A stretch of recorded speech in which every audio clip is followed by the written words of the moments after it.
The supreme, profound, and wondrous Dharma is rare to encounter in millions of eons. Now that I see, hear, and uphold it, I vow to realize the Tathagata's true meaning. To liberate all sentient beings, please give rise to the supreme bodhicitta. We shall continue our study of Entering the Middle Way, composed by Chandrakirti. I have previously shared some details about Chandrakirti's life. In a recently translated biography of Khenpo Achung, there are also mentions of Chandrakirti. I recall that at the time Khenpo Achung had perhaps not yet been ordained. When he was a young boy staying at home, a family once invited some monks to chant the Heart Sutra and the Tara prayer. Khenpo Achung was helping them serve tea. While he was pouring the tea, he accidentally spilled some on an elderly monk's hand. The elderly monk immediately scolded him. "Don't you have eyes? Why aren't they open?" Khenpo Achung replied to him, "Haven't you been reciting the Heart Sutra all day? It says there are no eyes, ears, nose, tongue, or body. Since you said there are no eyes, how could I have opened them?" The monk was left speechless regarding the absence of eyes. Khenpo Achung maintained there were no eyes, while the monk insisted there were. But when asked to provide a scriptural basis for it, the monk could not produce one. Likewise, Khenpo Achung could not yet explain the reasoning behind no eyes. Later, he kept this matter close to his heart, feeling a sense of anxiety. He pondered this question constantly. One day, while he was out herding, he saw many retreat huts at a mountain pass. There were many monastics living in those huts. He approached one of the bhikshus and drew near to him. Khenpo Achung asked, "Who are you?" He replied, "I am Chandrakirti." At the time, he likely didn't know who Chandrakirti was, as it was before he had begun his formal studies. He then said, "A while ago, I encountered an elderly monk. He said there are eyes and ears, but I said there are not. However, neither of us could convince the other." He asked, "How is it that they do not exist?" Chandrakirti said, "You are still young, and your wisdom has not yet matured. You will understand as you grow older." He then bestowed a blessing upon him. As he was leaving, he gave him a book, identifying it as the auto-commentary on Entering the Middle Way, along with an old worn Pandita hat. He brought them back with great joy. According to the local customs of the time, parents generally did not allow children to bring old, discarded items into the house. It was thought to bring misfortune, so it was forbidden. Thus he did not dare take them home. Instead, he placed them on a rock near the tent. That was where the hat and book were left. When he returned, his family asked, "You've been gone for so long, what exactly happened?" He explained that at a nearby monastery he had received something from a pandita. Hearing this, they didn't take him seriously at all. They kept teasing him. The next morning, his uncle said, "If you really did find them, go and fetch the book and the hat." When he went to get them, there was nothing on the rock. By then, they had already vanished. So in essence, what had he received? A special blessing from Chandrakirti Bodhisattva. From that point onward, in his study of the Middle Way, he became exceptionally proficient in every aspect. For I have previously read his commentary on the 400 stanzas on the Middle Way. It is truly excellent, which leads me to think, as I mentioned in the last session, I hope you will keep a photo of Chandrakirti Bodhisattva and offer your own prayers to him. If we have the karmic connection by relying on the blessings of Chandrakirti and the blessings of Entering the Middle Way in a very short period of time, we will realize the meaning of Prajna Paramita and emptiness. This is indeed of great importance. Today we continue with the first Bhumi Bodhisattva. Entering the Middle Way covers the 10 Bhumis and the stage of no more learning. We are on the first Bhumis, the supreme joy. Within this Bhumi, the Paramita of generosity is discussed. The third section addresses the classifications of generosity.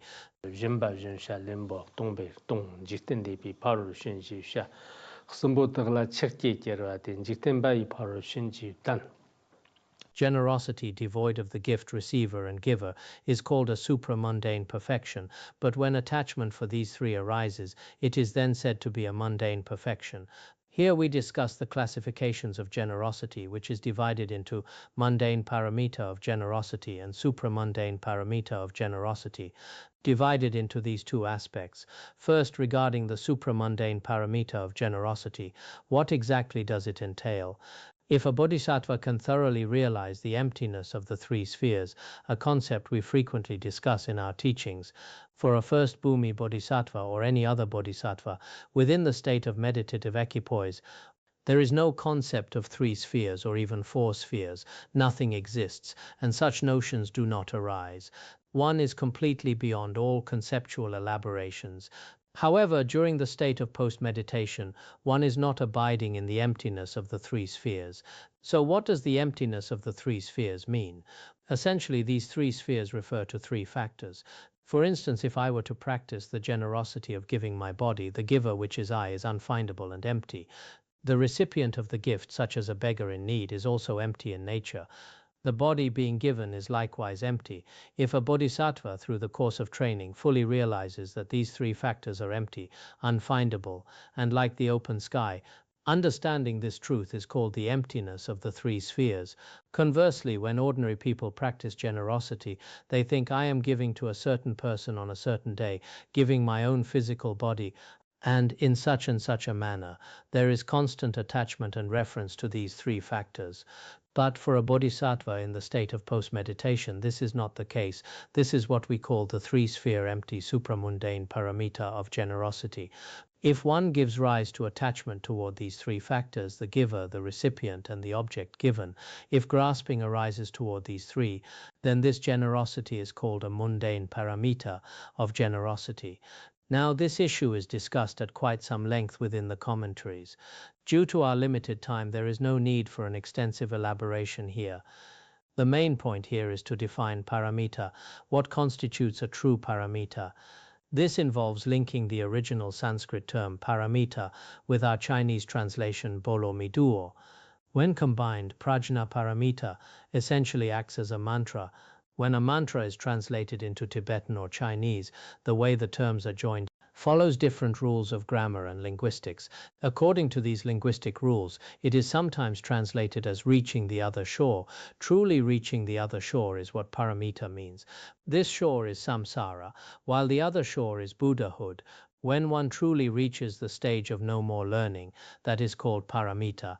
At other times, the entire set of 6 paramitas, from generosity all the way to the 10 paramitas, can all be referred to as paramitas. So, an analysis is required here. Perhaps you should first understand the reason for this analysis. Generosity with these three spheres is a mundane paramita, while without them it is a supramundane paramita. Some scholars believe that in reality the generosity discussed here, if practiced before attaining the bhumis, is called mundane paramita. Generosity practiced after attaining the bhumis is then called supramundane paramita. That is one perspective. However, many masters of our own tradition believe that the distinction made here is entirely within the realization of a first Bhumi bodhisattva. Both mundane and supramundane paramitas are distinguished within the level of a first Bhumi bodhisattva. Why? Because as a bodhisattva of the first Bhumi or above, most of the time is spent in a state essentially identical to meditative equipoise. Thus, such a bodhisattva has no true attachment. Attachment to the three spheres is absent. Yet for certain dull-witted bodhisattvas unskillful in means, it may occur occasionally, rather than being a constant state. Unlike ordinary people practicing generosity, who may have a continuous stream of attachment to the three spheres, for a bodhisattva who has attained the bhumis, it only arises very rarely in their continuum. Some say it might only happen once over many eons or after hundreds of years, when a thought occurs, I gave him this gift. The three spheres briefly exist in their continuum. At that specific level of existence, it is referred to as the mundane paramita of generosity. This is primarily the reasoning regarding the paramitas. I haven't had much time to look into it recently, but there are several different aspects to prajna paramita. For instance, with prajna paramita, its path can be called paramita, and its result can also be called paramita. What is the result? The result is the perfect state of Buddhahood. As for the path, from the first Bhumi to the 10th Bhumi, we can refer to it as the path. This too can be called Prajna Paramita. For example, in some commentaries on entering the middle way by Jetsongkhapa or the Karmapa, it is said that from the first Bhumi to the 10th Bhumi, whether it is generosity, ethical discipline, or patience, all of these can be called Prajna Paramita. Because they are embraced by dedication and skillful means, they can be Prajna Paramita. However, there is a slight difference between this and the Prajna Paramita of the Buddha stage. There is a distinction between the result paramita and the path paramita. Nevertheless, the path paramita can also be termed paramita. That is one point. Another point concerns the attachment to the three spheres. Some masters believe that, well, there are three different viewpoints. Regarding this attachment to the three spheres, some say it is a clinging to inherent existence, the grasping at things as real. Some consider it a clinging to characteristics, and others call it the clinging to dualistic perception. There are these three explanations.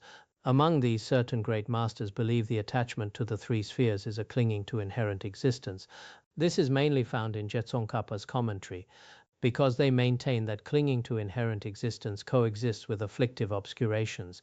In that case, below the 7th Bhumi, before reaching the 7th Bhumi, there are afflictive obscurations.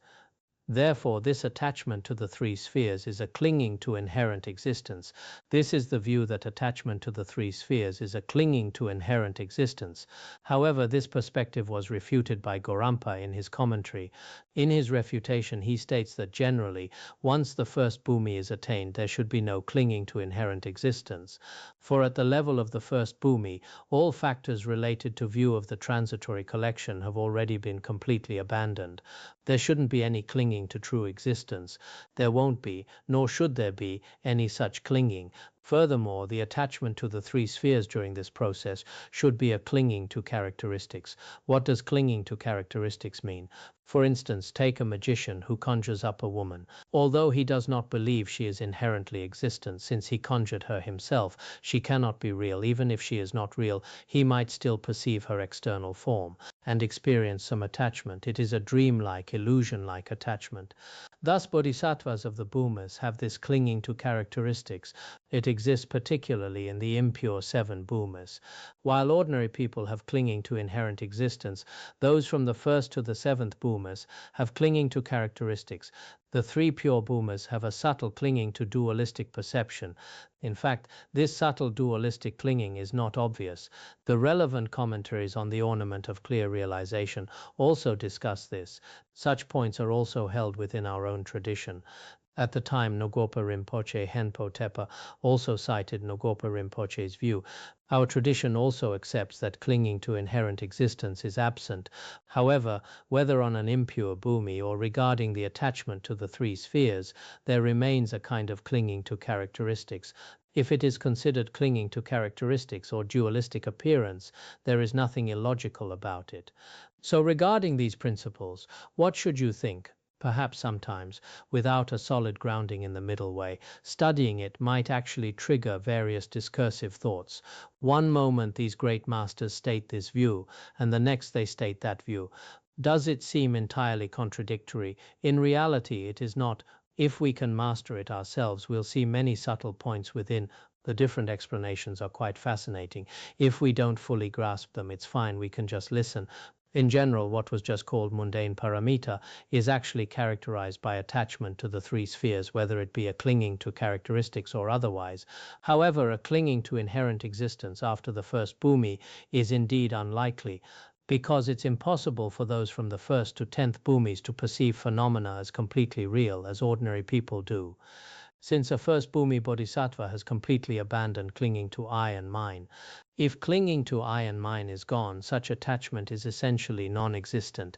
When we studied the ornament of the Mahayana Sutras, it also stated that before the 8th Bhumi, there is afflicted consciousness. Afflicted consciousness can function as a clinging to characteristics. After the 8th Bhumi, such effortful clinging naturally ceases to exist. This point has been explained by many, such as the masters Haribhadra of India. Therefore, regarding these principles, perhaps we don't need to analyze them too deeply. However, a bit of basic knowledge is necessary, because sometimes we wonder whether the emptiness of the three spheres exists within the continuum of an Arya or that of an ordinary being. As ordinary beings, we can visualize a similar kind of emptiness without reference to these three factors. But true emptiness of the three spheres, including in dedication, is only possible after attaining the first Bhumi. As we often say, true non-referential dedication and non-referential great compassion are possible after the first Bhumi. Currently, at the level of ordinary beings, we are merely visualizing a similar state. Therefore, when we dedicate merit, we often think, this is how Manjushri dedicated, this is how Avalokiteshvara dedicated, this is how Samantabhadra dedicated. I dedicate just as they did. This is no different from dedicating with the emptiness of the three spheres. Otherwise, at the level of ordinary beings, achieving complete emptiness of the three spheres remains somewhat difficult. Thus, when speaking of the first Bhumi Bodhisattva, mundane paramita of generosity and supramundane paramita of generosity should be established in this way. Analysis can be carried out in this manner. Specific detailed analyses are clearly provided in the auto-commentary on Entering the Middle Way and other commentaries. You should be able to understand them. Overall, whether we are listening to or teaching the Dharma, we should first give rise to bodhicitta, then teach or listen with single-minded focus, and finally dedicate the merit. This is crucial. Currently, for many people, opportunities for group study like those we had in the past will be unavailable for a period of time. But because the opportunity isn't there, should we give up our studies? I don't believe we should. Everyone should find their own convenient methods and not let them be interrupted. One's studies must not be interrupted. Moreover, if we persist, opportunities will arise in the future. As I've said recently, everything shall pass. Many things will indeed pass. Thus, during these unusual times, one should try their best not to interrupt their studies. Once studies are interrupted, our views and conduct can undergo many changes, especially for some of you whose foundations aren't very stable. Without such study and continuous effort, you might slowly end up exactly like those people in the world who have never heard or reflected on the Dharma. So we should still cherish every day, learn at least some Dharma, and do not let this be interrupted. Third, a summary by explaining the qualities.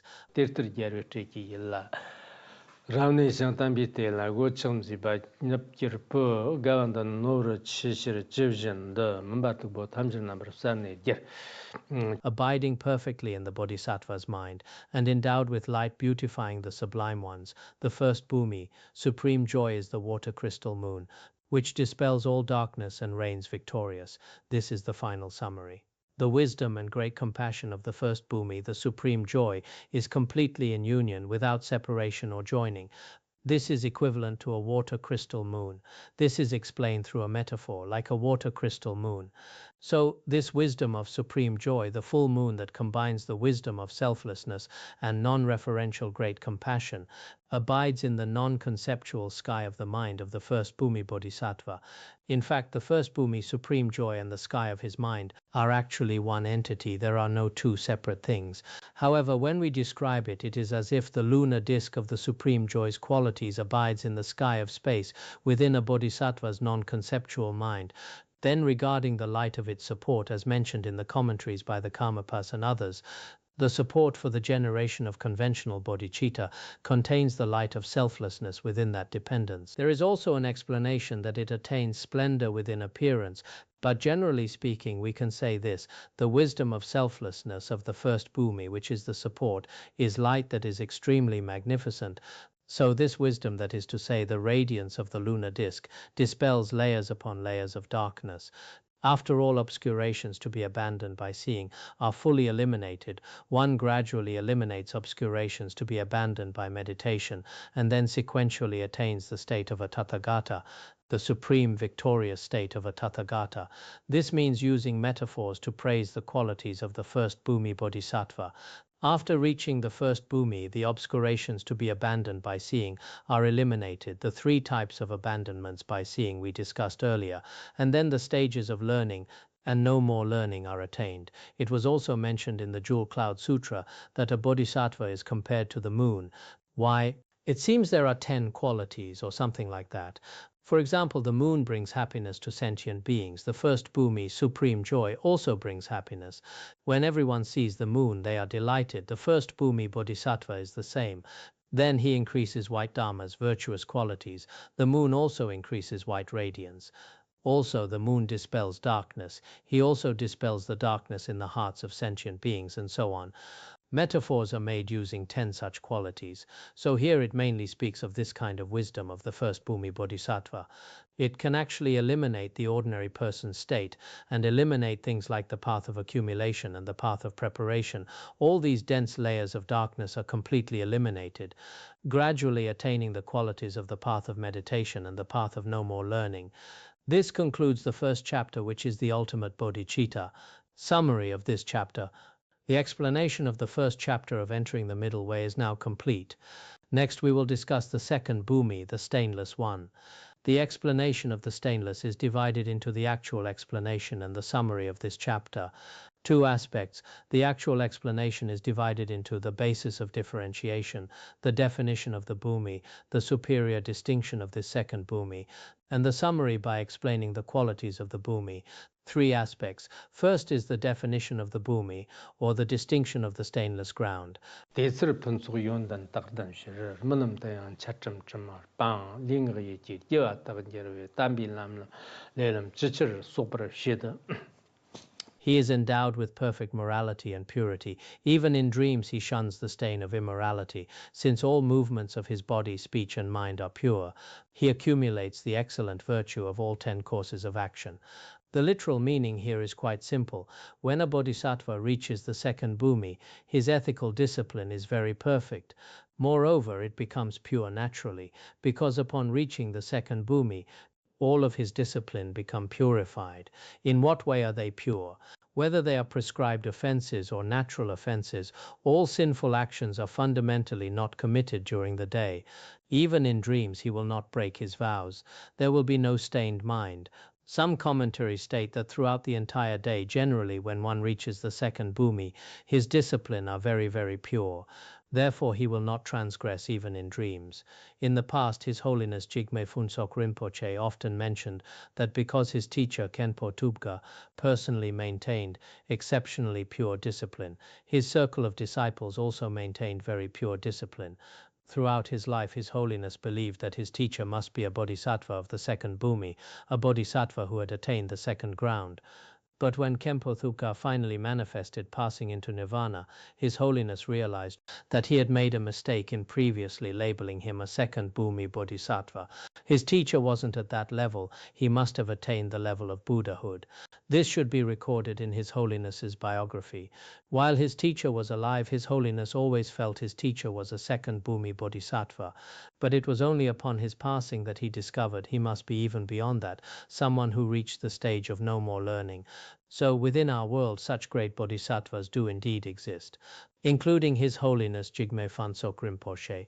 Indeed, no matter from which aspect you look, his discipline is pure and his circle of disciples is pure. In many ways, he is at least at the second Bhumi or above. For disciples with faith, this is certainly the case. For those without faith, they might even have all sorts of judgmental thoughts about the Buddha, so there is no helping that. Now, regarding such a bodhisattva's body, speech and mind, the body will not commit killing, stealing or sexual misconduct. Then for speech, lying, including divisive, harsh and idle speech, are all abandoned. And what about the mind? Covetousness, ill will and wrong views. All activities of body, speech and mind become completely pure.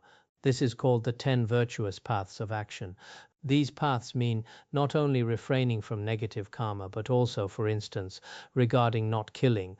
Not only does he refrain from killing, but he also practices life release.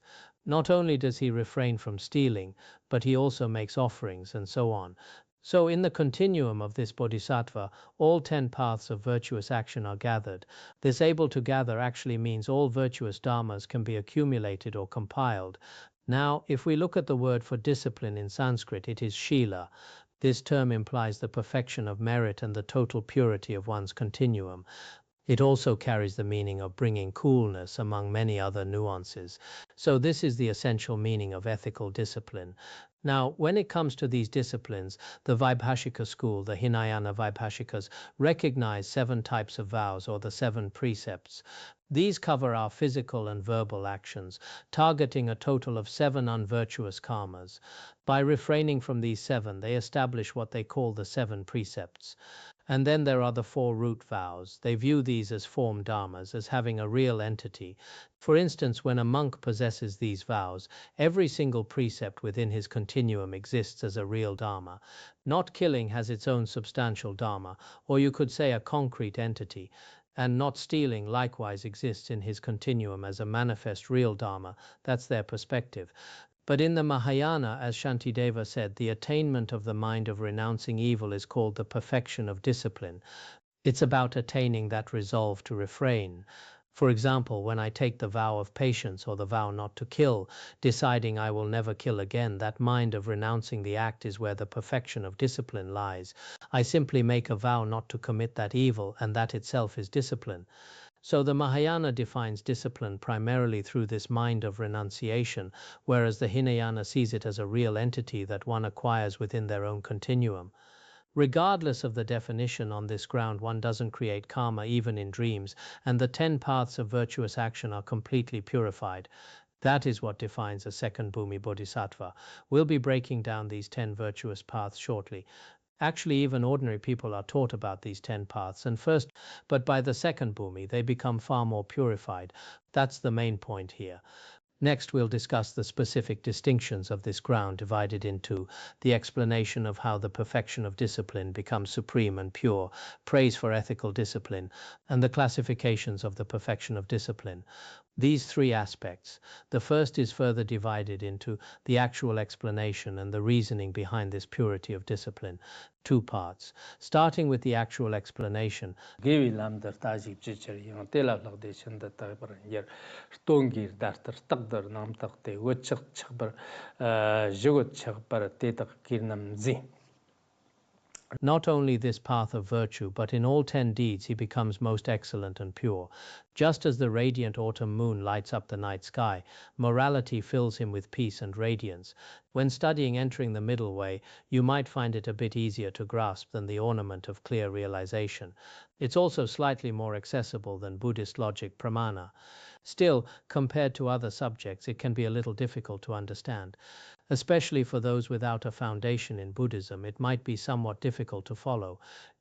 But regardless, with Entering the Middle Way, I hope everyone learns to explain the literal text and masters its outlines and commentaries. It's not just about recalling it. When you look at the book, you need to understand the full terminology, the phrasing, and the underlying meaning. This is very important. Now, here we are mainly discussing the perfection of discipline. What is this perfection like? As we mentioned above regarding the 10 virtuous paths, the 10 paths starting with not killing and so on this second Bhumi, the stainless, they become even more enhanced, more supreme, and most pure. As we said earlier, there isn't even a trace of transgression in dreams. So at this stage, the purity is exceptional. I believe the Kushtagarbha 10 Wheels Mahayana Sutra also mentions this. If one practices these 10 virtuous paths, then the second Bhumi becomes even more purified. In what way? Like an autumn moon, they are always pure. It's comparable to the moon in autumn. Indian poets describe it this way, and it's the same in the Tibetan tradition. Autumn moonlight is different from that of spring, summer, or winter. Generally, winter is filled with the stains of dust, so the moon won't appear quite as pure. In spring, it's obscured by various clouds and mists, so it lacks that perfect clarity. In summer, the clouds block it, whether white or black, they cover it up. But by autumn, all that dust, those clouds and the mist are gone. The autumn moon is often called the moon of triple purity. It seems modern science would agree with this as well. In autumn, there's very little water vapor or dust in the air, so the atmosphere is incredibly transparent, and the moon looks exceptionally bright and pure. That's why we use the autumn moon as a metaphor here. Just like that moon, a bodhisattva's discipline is eternally pure. There is never even a single trace of transgression. It's the same in the Chinese tradition.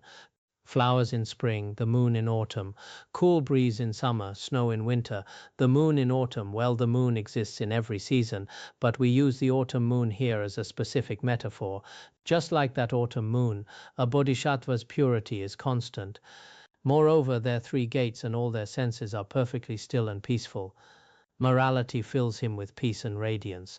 You see, within the continuum of a bodhisattva on the second bhumi, there is a unique radiance. This light isn't necessarily a physical flash or a glow, but rather a majestic, commanding aura. What we are talking about here is, well, because of pure discipline. For instance, in the Pratimoksha vows, it is said that if you possess pure discipline, your body naturally radiates light. The Pratimoksha states, a monk with pure discipline has a radiant body. It's often said that discipline is the most sublime of all ornaments. That's one way to put it. So we can see that a bodhisattva on the second bhumi is like that autumn moon, eternally pure, with their three gates in total stillness. Their majestic conduct is so dignified that it naturally inspires joy in others, just as looking at the moon brings a sense of refreshing coolness to the heart. Encountering a second bhumi bodhisattva, someone with such pure discipline, brings immense benefit to our own mental continuum. So we should, how should I put it, we should recognize that even in our world today, great masters who uphold pure discipline are truly the ornaments of this world. Tēnā chīm tā rāngshīn tā, tē yīshir nā cī chīm tā mañi. Tē yīshir tēnā shtaq tā xīm chir yāng, nī lūr yīwā yāng tā qbchār nīr. Next, we'll look at explaining the reasoning behind the purity of discipline. Should he, though pure, see in terms of intrinsic nature, his morality will remain impure because of this. Thus, regarding all three gates of discipline, he always remains free from dualistic tendencies. Now, when we talk about a bodhisattva on the second bhumi, their discipline is exceptionally pure. But why is it so pure? It's because by the time they reach the second bhumi, on one hand, within their continuum, they have realized the state of the perfection of discipline. On the other hand, their defining characteristic is the complete fulfillment of this perfection. At this stage, if they were to think, this is my pure discipline and this is I who am pure, or that is their discipline, if that kind of attachment exists, then honestly, that discipline cannot be called pure. Technically, that person would be called a breaker of discipline. Of course, we are speaking here according to the high standards of the second bhumi. Otherwise, in our ordinary world, a breaker of discipline means someone who has broken the root or branch vows. That's one way to use the term. Then you have those who possess discipline, like the monastics. Bhikshus have 250 vows, bhikshunis have 360, or shramanaras have their 10 precepts. If they keep those, we can say they are pure in discipline.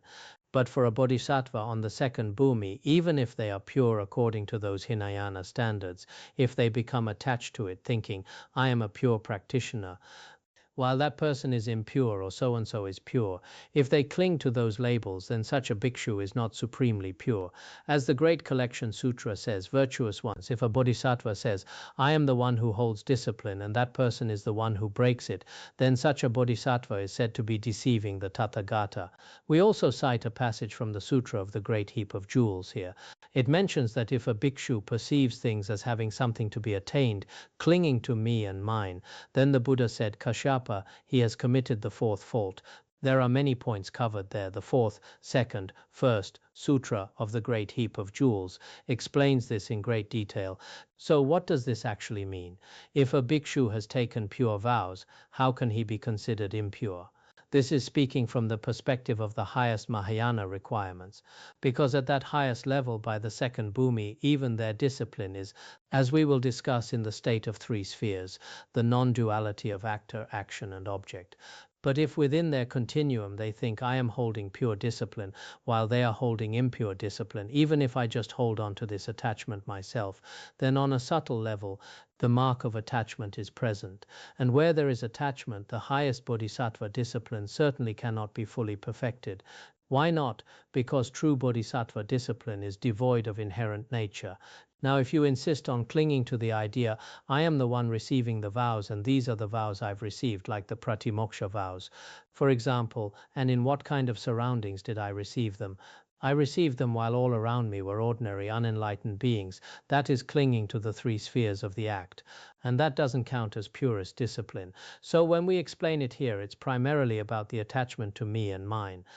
In other commentaries on entering the middle way, there was one by Jayananda. His commentary says, if a monk clings to the idea of a specific person being pure in discipline, that falls under me and mine. Why is that? For example, I hold pure discipline, the I is the self-clinging, and the discipline I hold is the clinging to what belongs to the self. And what are me and mine? They are the transitory collection, satkaya dristi.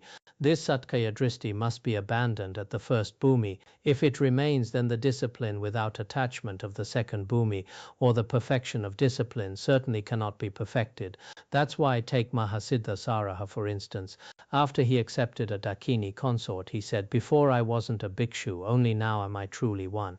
Now for ordinary people that's a very difficult statement to accept, but because he had realized the true Mahamudra, the wisdom of innate great bliss, he no longer had any concept of me or mine.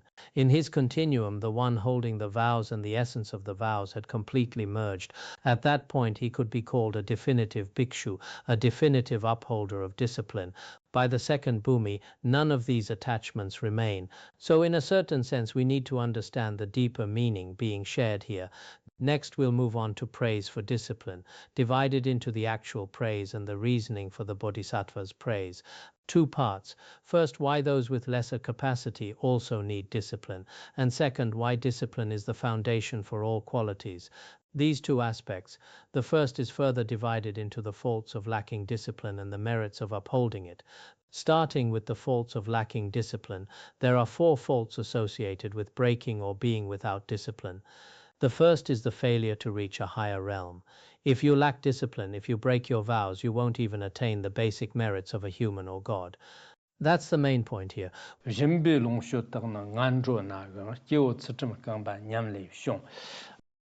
Wealth through generosity is found even in the lower realms. This occurs when one has fractured the legs of discipline. Now some of you might be thinking this might not just be about the second bhumi. Sometimes while discussing the first bhumi, the text intersperses certain points that aren't strictly about the merits or faults of that specific level. It brings them up for context, it will mention them. In this section, most of it focuses on the merits of discipline for a second bhumi bodhisattva, but occasionally it also touches on the worldly faults of breaking discipline. Here it says, if you lose the legs of discipline, because generally wisdom is compared to eyes and discipline to legs, if you destroy your discipline, as Nagarjuna said, discipline is like the earth, the foundation for everything stationary or moving. If those legs of discipline are ruined, then such beings, even if they spend their time studying and contemplating, or practicing generosity and doing good deeds, even if they accumulate countless merits, the results they experience won't be very ideal. Even if they are incredibly generous in the world, doing good every single day, discipline is the bedrock. Without it, if the feet are broken, then they can only experience the fruits of that generosity from within the lower realms. They stay in a lower realm. So what does the result of their past generosity, study and practice look like? For example, if I didn't keep my discipline well, but I did good deeds, those deeds will still yield results because cause and effect are never failing. I'll definitely feel them, but I might find myself in the next life reborn in a solitary hell, or as part of the Naga clan, or as a hungry ghost with supernatural powers. Some beings in the solitary hells are actually quite wealthy or have certain merits. In those realms, some live in luxury by day but suffer terribly at night, or vice versa. It happens. Then there's the Nagas. Naga kings usually have incredible treasures, all sorts of jewels, but their status is that of a lower realm. They are still in the animal realm. The same goes for certain hungry ghosts. There are even treasure-protecting hungry ghosts who guard immense wealth, yet don't even have the right to enjoy it themselves. We might even see the merits of study or making offerings manifesting in the animal kingdom, like an exceptionally majestic elephant, a peacock, or a noble steed. Among their own kind, they are the elite, but they are still trapped in ignorance and cannot reach liberation. So regarding this discipline, the Abhidhammakosha also explains, discipline is primarily for attaining a higher rebirth, while wisdom is what leads to liberation. One absolutely must uphold these precepts. Without discipline, without self-restraint, even if you do many good deeds and accumulate great merit, whether in this life or the next, it won't lead to a truly good outcome. Therefore, attaining perfect discipline is vital, and it's not just about attaining it, you must protect it as if you were guarding your own eyes. This is very important. If we abandon ethical discipline, we won't even achieve rebirth in the higher realms of humans or gods. And if we cannot secure a human or celestial rebirth, then any comfort in the lower realms is ultimately meaningless. That is the first point. Secondly, it is said that wholesome fruits are exhausted once consumed. The karmic rewards one receives are a one-time thing. Once you've experienced them, they are gone. When the very seeds of one's abundance are consumed, no further wealth can ever arise. Consider an example from our world. Imagine a person who has a vast supply of seeds, perhaps barley, wheat, or rice. By planting these seeds, he continually reaps the harvest, and his yield grows more and more over time. There is a natural law at work here. When you have capital that can seed or earn interest, you don't just consume it all at once. You should use it to benefit others and let it keep growing. To use modern terms, it's like investing. However, some foolish people consume all their seeds themselves. They don't reinvest them or allow them to multiply. They simply use it all up. Some people are just like that. Here, seeds refers to the causes that produce future results. The fool consumes all these seeds for their own enjoyment. For instance, if I practice discipline in a previous life, I might have a beautiful appearance in this life, and my wealth might be quite good. Now, if I continue to practice discipline and continue to accumulate merit, I can continue practicing virtue in my next life and enjoy those fruits as well. I have wealth now because of past generosity, beauty because of past discipline, and abundant resources because of prior giving. In this life, I have everything I need. But if I only enjoy these results of the past, without creating new causes, without practicing discipline or generosity, then my situation in the next life will be tragic. If all the seeds of merit are spent on oneself, no further wealth can possibly be produced. There will be no causes or conditions left. The Mahaprajna Paramita Sutra also states, if I do not maintain discipline, I shall fall into the 3 lower realms. I would not even obtain a human body, let alone ripen sentient beings, purify Buddha fields, or attain all-knowing wisdom. None of that would be possible. The Mahaprajna Paramita Sutra makes this clear.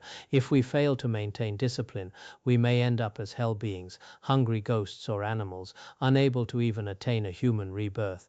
Under those conditions, rebirth in a pure land or attaining enlightenment becomes impossible, mere empty words. Now that we have this human body, as we will discuss further, we must exert ourselves. Next, we discuss the fault of the difficulty of escaping the lower realms.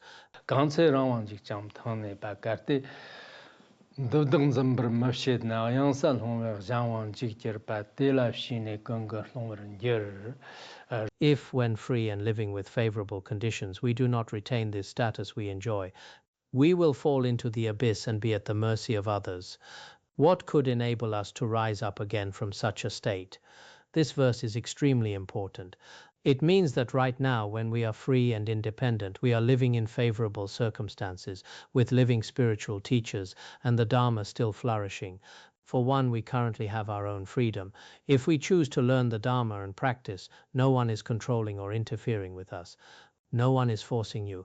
This is the current state. And then there is our environment. The place we are in is also a favorable one. There are no external disturbances. In realms like hell or as a hungry ghost, practice is impossible. Just as described in the words of my perfect teacher, when discussing the 8 states without freedom, it's simply impossible.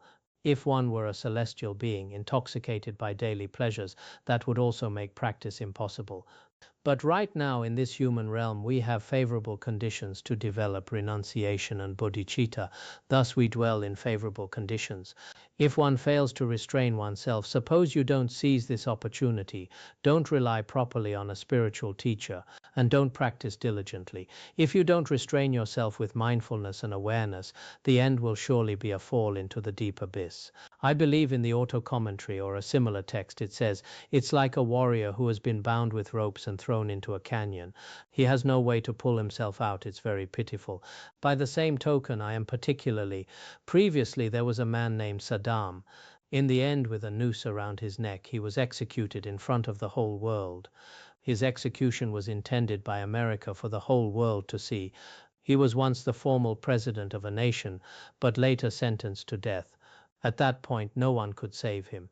In fact, for us in this human world, When we have all kinds of abilities at our disposal, if we don't practice diligently, don't strive for such opportunities, and don't restrain ourselves through mindfulness, then in the end everything will be controlled by others, being turned by other forces. It's like falling into the evil realms. At that time, how will one ever get out?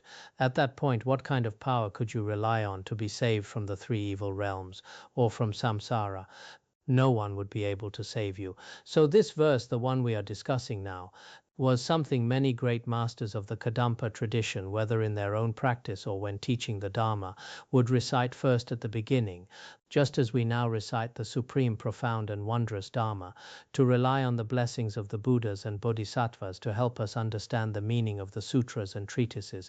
That's what we do, right? But the great masters of the past, before teaching or practicing on their own, they would recite this once, to remind everyone, remind them of what?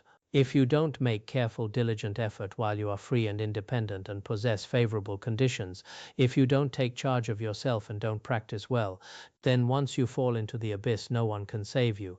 This is very terrifying. It's just like in the secular world, some children don't listen to their parents, their teachers, or virtuous people. They live a life of total freedom and dissipation, but once they end up behind bars, regret is useless. It's exactly like that. So the Kadampa tradition placed great emphasis on this, and His Holiness Jigme Phuntsok, when he taught the entering the middle way in the past, he taught the auto-commentary as well as the root verses. When he taught, his requirement was for those who could memorize the entering the middle way. It would be best to do so. If you can't memorize the whole text, you must at least memorize this verse. His Holiness said this at the time. So for us this time, perhaps many practitioners from the academy used to memorize the entering the middle way. Every year there were many who took the memorization exams, but now many people might not have that opportunity. Therefore, this time everyone should also memorize this verse well. Because each of us must think to ourselves, when it comes to real practice, you have to look at yourself. In one of the Karmapa's works called The 80 Instructions, it quotes from Potowa's Talking to Oneself. I once thought about translating this. It's a teaching where Potowa reminds himself, an instruction in the form of talking to himself. In his Talking to Oneself teachings, he exhorts himself to practice diligently, saying a human life and its opportunities are so hard to find. At one point in there, he says we should practice well right now. If I don't practice well in the next life, horns will grow on my head and hooves on my feet, like an ox with horns above and hooves below. If I turn into that, I won't even be able to hear the name of the three jewels. Sometimes while talking to himself, he would even faint. This was extremely intense in their hearts, unlike us who might have heard it 100 times but still feel nothing at all. The speaker might think of it as just a routine, thinking they're done once the words are out. Very dry language. Just finishing the verbal description is enough. The listeners basically feel that having finished listening is good enough. Many don't even want to listen. But if you truly understand the Dharma deeply, the verse we discussed today is something I still want you to memorize. Use this verse to remind yourself at any time. His Holiness Jigme Phuntsok on many occasions quoted this verse frequently, whether teaching lay people or teaching monastics. Now, while all favorable conditions are present, everyone must truly cherish this opportunity and practice diligently. Otherwise, if we fall into the three evil realms in the future, or if we lack the opportunity to practice, it will be extremely tragic and so on. So I think by relying on this method, everyone has the chance. Staying in your own home to listen to or study the Dharma is a rare opportunity. If even this is gone in the future, it will be very miserable. So everyone should be fully prepared right now. No matter where you go, you must still study diligently. Therefore, I hope those listening to the class this time can memorize it for themselves. And just like the Kadampa tradition, when communicating with others, reciting it once beforehand is fine too. Or while practicing on your own, use this sentence to remind and urge yourself to practice well. Otherwise, if one falls down later and becomes a yak or a hungry ghost or a dog, at that point, if one wants to change that destiny immediately, no one would be able to. So while you are free and independent, with the Dharma present and a spiritual teacher to guide you, you should consider yourself very fortunate. We should practice as much as you can. Of course, this practice, sometimes we say practice, practice, practice, but actually right now we are doing things that are beneficial for sentient beings. It doesn't necessarily mean you must close your eyes. If you insist on closing your eyes, sometimes the practice might not even arise. So while we are living in this world, do not waste your human life. Do something meaningful. This is also called practice. This is called Zen in motion. One should do beneficial things and also recite sutras and pray well. This is very important. All right, we will stop here today.